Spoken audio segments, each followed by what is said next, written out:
Bienvenidos y bienvenidas a Platicandito, con un espacio de entrevistas y análisis, voces de Nicaragua y el mundo. Muchas gracias por estar con nosotros. El costo de la vida, el desempleo, la incertidumbre ante lo que va a pasar con la seguridad social en Nicaragua son parte de las preocupaciones que aquejan a los nicaragüenses al arrancar el 2021. El día de hoy estaremos conversando sobre el tema. Bienvenida, Tamara. Hola Héctor, bienvenidas y bienvenidos nuevamente a Platicandito. Precisamente Héctor, hoy nos acompaña Marco Aurelio Peña, él es abogado y economista y con él estaremos conversando sobre la situación económica del país y qué perspectivas hay para este 2021. Marco Aurelio, al casi cerrar el 2020 se preveía un decrecimiento en el Producto Interno Bruto de un menos 5%. Después vinieron los huracanes ETA y el Iota. ¿Cómo cerramos el 2020 en términos del Producto Interno Bruto? ¿Cuánto decreció la economía nacional? Feliz año nuevo, ¿verdad? Para el equipo de Platicandito. Aquí hay criterios divididos en torno al crecimiento económico negativo al final del periodo 2020. Porque inclusive FUNIDE, la Fundación Nicaragüense para el Desarrollo Económico y Social, pronostica ahora una caída de tan solo menos 2.5% del PIB real de la economía nicaragüense. En contraste, el Banco Mundial pronostica, tomando en cuenta el impacto de los huracanes ETA e Iota, un menos 5.9% de caída del Producto Interno Bruto. La autoridad monetaria de Nicaragua, llámese el Banco Central de Nicaragua, pronostica una caída que puede oscilar entre el 4.5 y el 5% negativo, por supuesto. De tal manera de que las entidades mencionadas sí coinciden en un crecimiento económico negativo o en un decrecimiento económico al final del periodo. Estamos hablando de 2020. Estas cifras podrían modificarse debido a que son cifras preliminares y normalmente los organismos o las entidades encargadas de las investigaciones económicas luego podrían ofrecernos cifras definitivas en la medida en que se vayan actualizando o se vayan ajustando, ¿no?, ciertos datos económicos en el procesamiento, en la recolección y en el procesamiento de la información. ¿Qué es lo que varía? Varía la magnitud. A mi modo de ver, la caída podría andar cerca del 5% negativo o menos 5% del Producto Interno Bruto de la economía nicaragüense, tomando en cuenta que la estructura productiva de nuestro país no es disruptiva ante shock externos de fenómenos de la naturaleza, como fueron estos dos huracanes que fueron de magnitudes bastante temibles. Marcos, en diciembre el gobierno recibió préstamos y donaciones de parte del Banco Mundial, el Fondo Monetario Internacional y el Banco Centroamericano de Integración Económica. ¿Qué impacto tendrán estos desembolsos en la economía nicaragüense? Estamos hablando cerca de 740 millones de dólares, si no me equivoco. El daño ocasionado por los huracanes ETA e Iota podrían ascender hasta el 6% del PIB, que representa precisamente 738 millones de dólares en daños y pérdidas a la economía nacional, porque ahora se van a destinar fondos del presupuesto general de la República para darle mantenimiento o para reparar toda esta infraestructura productiva que fue destruida por el paso de los huracanes. Ahora, estos fondos van a estar condicionados a las normas técnicas de restricción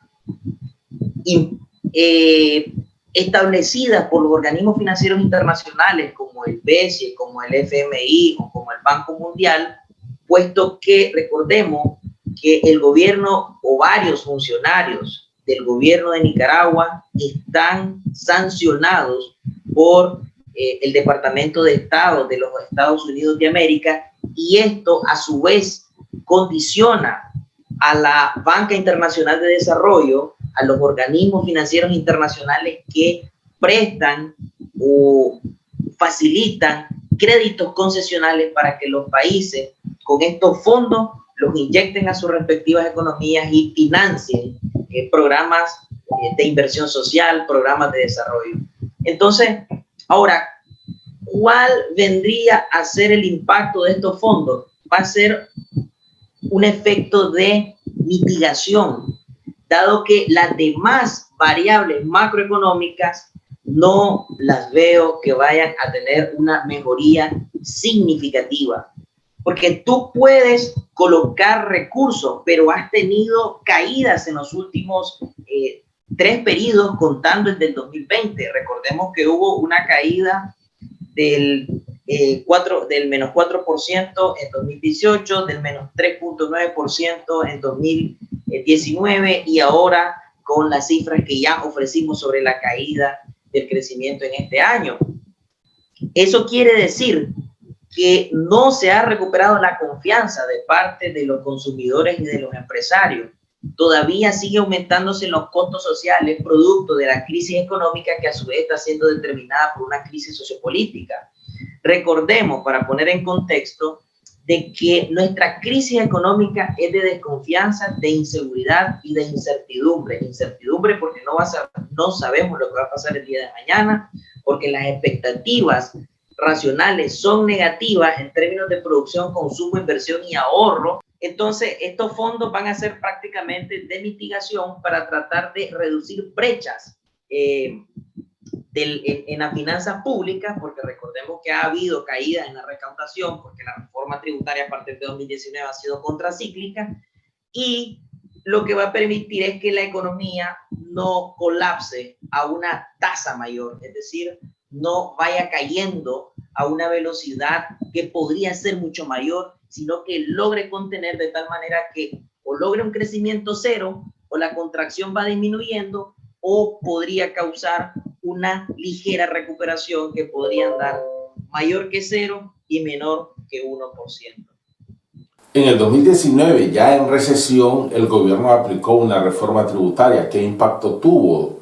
¿Tuvo algún efecto positivo esta reforma? La reforma tributaria aprobada en 2019, yo lo advertí, y a mi juicio sigue manteniendo efectos negativos sobre la producción nacional, dado que es una reforma tributaria procíclica, es decir, agrava el ciclo económico. Cuando los economistas hablamos del ciclo económico, hablamos de ciclos de prosperidad y crisis, hablamos de auge y depresión, hablamos de apogeo o expansión económica y recesión económica. En este caso, se trató de una reforma tributaria que aumentó las tasas contributivas del sector exportador, es decir, el sector altamente productivo de la economía nacional, porque recordemos que nuestro aparato productivo se basa en la exportación de materias primas o commodities que tienen una demanda internacional bastante considerable.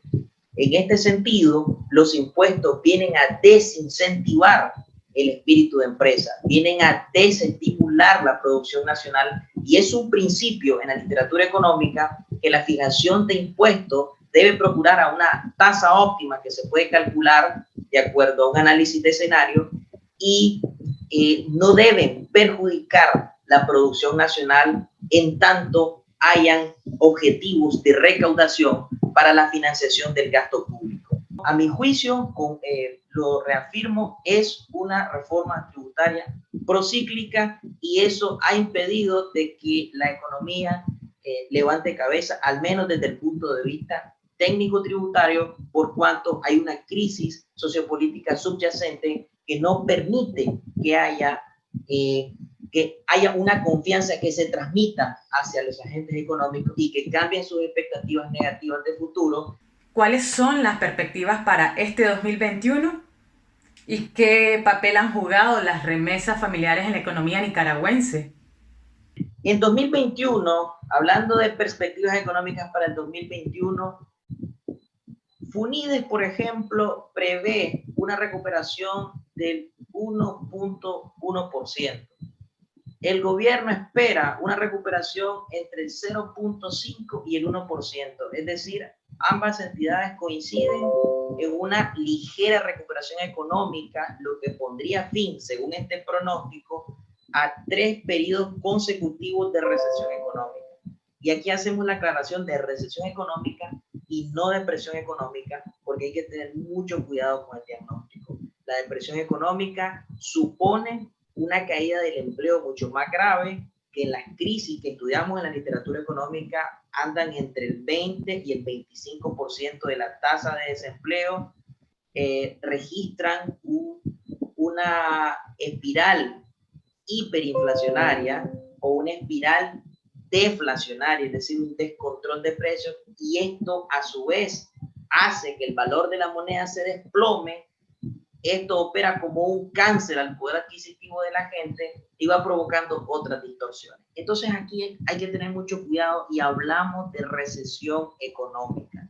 Teníamos 3 periodos de recesión económica y según el pronóstico podría haber recuperación este año. A mi juicio es este pronóstico de recuperación es halagüeño. Y para mí, en el mejor de los casos, podría haber una recuperación que no supere el 1%. En el mismo sentido anda el pronóstico del Banco Mundial. Sin embargo, podría haber, a mi juicio, un crecimiento cero o bien una contracción económica mucho más reducida que el periodo anterior, que estaríamos hablando de 2020. ¿Por qué? Porque a mi juicio, este año es electoral y al ser año electoral, está latente el riesgo de la inestabilidad política y social. Al estar latente el riesgo de la inestabilidad política y social, esto está ligado, una vez más lo repito, a las expectativas que nosotros tenemos sobre el presente y sobre el futuro y que modifican nuestras decisiones de consumo, de producción, de inversión o de ahorro. Y si tenemos o estamos en presencia de un gobierno que ha perdido legitimidad en la comunidad internacional, no lo decimos arbitrariamente, son los hechos, are the facts, digámoslo así. Si tenemos una banca internacional que no está dispuesta a conceder muchísimo más préstamos fuera del contexto del COVID-19, es decir, de fondos que van a ser utilizados por la emergencia sanitaria del COVID-19 y para mitigar los efectos de los huracanes ETA y OTA en este año que concluimos, el 2020, y además por dentro el gobierno se encuentra con una camisa de fuerza porque se ha roto ese modelo de diálogo, alianza y consenso que mantenía con la gran empresa organizada. ¿De qué manera entonces puede haber una recuperación económica significativa que represente una mejoría en el nivel de vida de los nicaragüenses? Marco Aurelio, sobre el desempleo, ¿por dónde andan las cifras del desempleo? La tasa de desempleo para muchos podría andar en el 10%. En el criterio moderado podría andar entre el 6 y el 7%.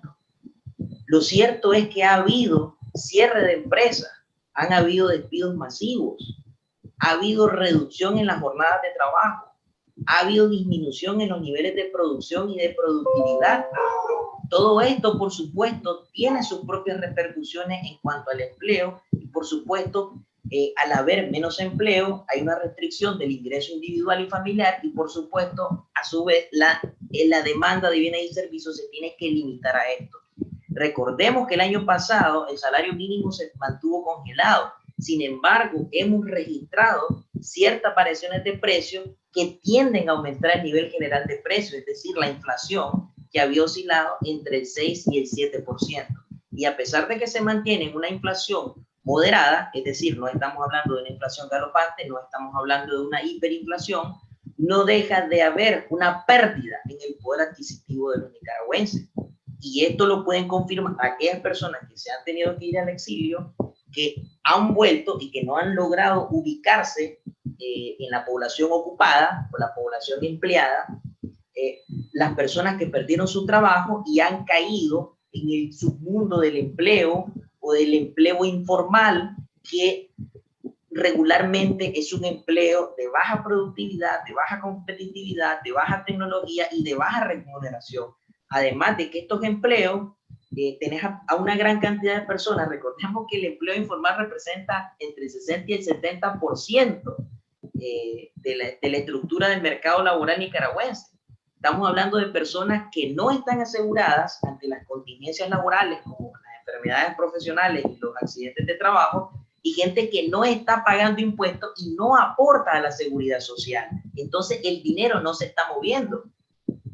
¿Ves? Por eso es que el gobierno tiene que aumentarle los impuestos al sector productivo, es decir, a los empresarios, a los emprendedores, a las grandes empresas, etcétera, porque se les escapa este ejército industrial de reserva, en palabras de Karl Marx, y no logran obtener una recaudación que permita hacer una financiación del gasto público, pero que sí, estas personas cuando se enferman o se accidentan van a ocupar los servicios públicos del sistema de salud pública. Y dicho sea de paso, ¿cómo vamos a esperar una recuperación significativa para este 2021 si hay rebrotes del COVID-19? Si hay una segunda cepa, si hay un virus mutado o modificado que pueda hacerse más resistente según algunos analistas, y que la vacuna que salió en el mercado podría hacer que no funcione para un virus mutado. Eso significa que la dirección o el direccionamiento del gasto público va a ir dirigido al sector salud, porque tenés una enfermedad que antes no tenías, tenés una gran cantidad de personas que antes no estaban contagiadas con esta enfermedad y que tenés que hacer muchísimo más uso de equipos y de fuerza profesional altamente calificada, como son los médicos, los expertos en enfermedades contagiosas y eso, para atender las necesidades de salud de las personas. A su vez, los hogares y las empresas han aumentado el gasto en el autocuido, en la autoprevención, en su salud, comprando guantes, comprando máscaras, comprando alcohol, y que parece mentira, pero te modifica la estructura de tus propios presupuestos personales y empresariales. ¿Qué perspectiva ves, Marcos, a la crisis de la seguridad social? La última reforma al presupuesto general de la República contemplaba un rubro de amortización de deuda del gobierno central con respecto al Instituto Nicaragüense de Seguridad Social. No recuerdo ahorita mismo en cuánto se redujo la deuda, pero sí el gobierno central se está viendo obligado a destinar una parte del presupuesto general de la República, una partida muchísimo mayor que antes, para financiar el flujo de caja o el flujo de efectivo del Instituto Nicaragüense de Seguridad Social, para cumplir con los compromisos, tanto para los asegurados activos cotizantes en términos de prestaciones de salud, como a los retirados o jubilados o personas que reciben cualquier otro tipo de pensión, como por invalidez, en términos de prestaciones económicas y en términos de prestaciones de salud. ¿Por qué? Porque desde que la crisis del INS se viene anunciando, hay un déficit financiero que mantiene latente el peligro de la insolvencia financiera, de la llamada quiebra técnica del INS, por un desequilibrio entre sus pasivos y sus activos, por el manejo o el haber destinado fondos para inversiones que no están del todo claras en términos de la efectividad marginal de las inversiones del INS, para usos que no necesariamente iban a beneficiar a los asegurados, en términos de la administración de la misma institución, en términos de la cantidad de personas que ahí están laborando, porque se ha hablado del supernumerario de personas en el INS. Se dice a grosso modo de que una vez entre la administración Bolaños y la administración Ortega, la cantidad de servidores y funcionarios públicos del INS se triplicó. Entonces ahí tenés un problema de supernumerario. tenés un problema de acceso a la información pública, es decir, cuál es el tipo de fiscalización que se le ha venido dando a esa institución, de que a pesar de que tiene autonomía técnica, funcional, administrativa y financiera, también debe estar sujeta a fiscalización social y, por supuesto, a fiscalización por parte de la Contraloría General de la República. Entonces, en un contexto de recesión, de una fase recesiva del ciclo económico, siempre y en todas partes la institución rectora del sistema de pensiones, en este caso la institución que preside el sistema público de seguridad social, no le va a ir bien. Principalmente porque los últimos registros apuntaban a que había una disminución en el nivel de asegurados activos cotizantes, es decir, ha habido una reducción de las personas que están afiliadas o inscritas al INSS. ¿Por qué? Ya sea por una desafiliación voluntaria, en el caso del seguro facultativo que fue castigado, o en el caso de la destrucción de los empleos formales. Al haber destrucción de los empleos formales, al haber cierre de empresas, al haber reducción de la jornada productiva o de la productividad del trabajo, entonces, por supuesto, va disminuyendo las personas que están cotizando y, por supuesto, aumenta la informalidad del empleo y aumenta la exposición o la vulnerabilidad social de los nicaragüenses frente a este tipo de contingencia. Muchas gracias, Marco Aurelio, por haber estado con nosotros. Muchas gracias por compartir tus análisis y tus opiniones. Esto ha sido todo por hoy en Platicandito. Nos vemos el próximo viernes. Les recuerdo que no se olviden de compartir este contenido en sus redes sociales.